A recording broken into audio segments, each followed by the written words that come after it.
country and have a doctor say, you've got 80 tumors and you have about 3 months to live.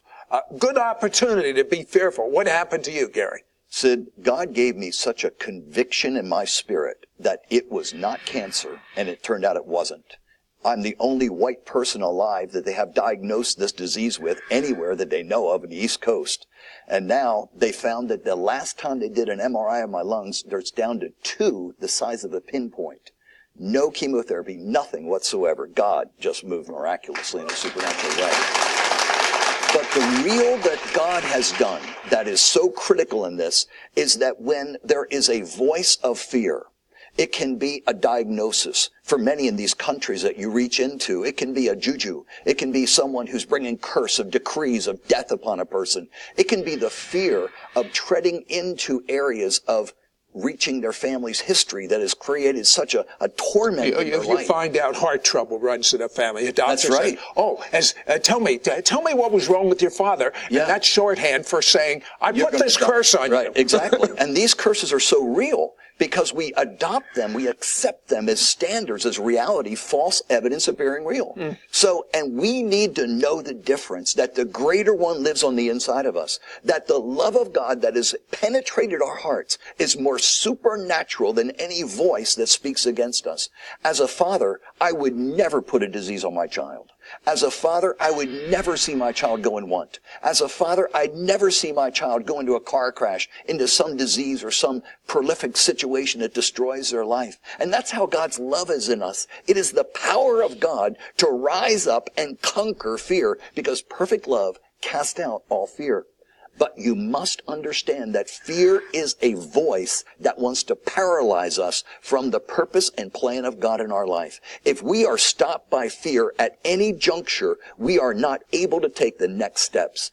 God has given me the keys to break the bands of the fears that cripple the minds of men. Would you teach on 1 or 2 of these keys right now? Would you do that? One of them is simply the presence of natural information as you see it and the voice that you hear, because there's a spirit behind that natural information.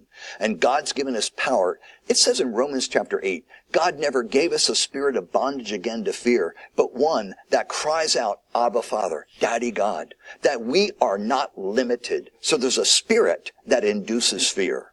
Number 1. Well, I'm reminded of the scripture. It says God has not given us the spirit, you see the word, of fear. It actually is a spirit. We think it's ourself. We think it's everything but what it is. It's a spirit. It's an enemy.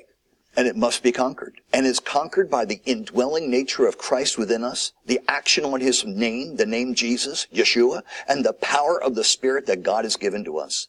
Then there is fear that comes by trusting the natural flesh. I'm not capable of overcoming this. I'm not able to deal with this. And the fear that comes by trusting in our intellect, in our natural ability. But we're not natural, Sid. We are supernatural children of God, endowed by him with the power of the resurrection life of Almighty God. I have to tell you, can I tell you a confession? Go ahead. All right, I'll tell you a confession too, and I'll tell you a confession too. I don't have the ability that you see me demonstrating every week. I don't. And I learned a long time ago that I never will. But if I lean on God, he always helps me out. Absolutely. So I could be fearful knowing that I'm kind of limited in my abilities. I really am. But I'm unlimited in him. Absolutely. Sid, you are unlimited. You are unlimited in him. You are unlimited in him. The power of God is so overwhelming in every believer if they just access and become aware, acknowledge the life, nature, Christ that is within. God has given us life post-mortem. Think about it. We began after death. We don't begin with this life. We begin after death, having conquered hell, death, and the grave, and we are more than conquerors through him who loves us. So there is nothing in this earth. There's nothing from hell. There's nothing from man or disease that has the power to stop a child of God. We are supernaturally endowed by God. Gary, you have